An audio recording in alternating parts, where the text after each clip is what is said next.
First, go to your Safari web browser and type in https://beacons.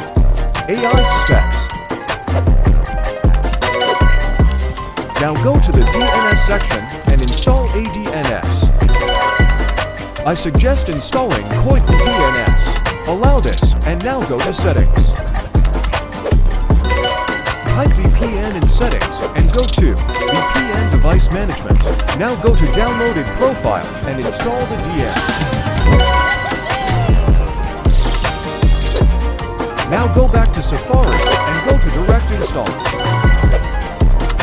Scroll down and install either ArcuesX or CODUX.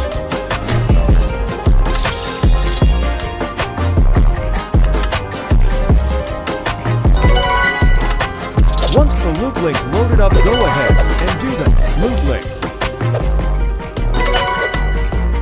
Now do the steps on doing.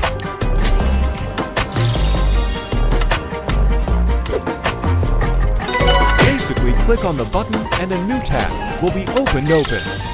Then Open New tab will be opened automatically. Wait for 5 seconds. Then go back to the original tab after this, click on the green button and do this again.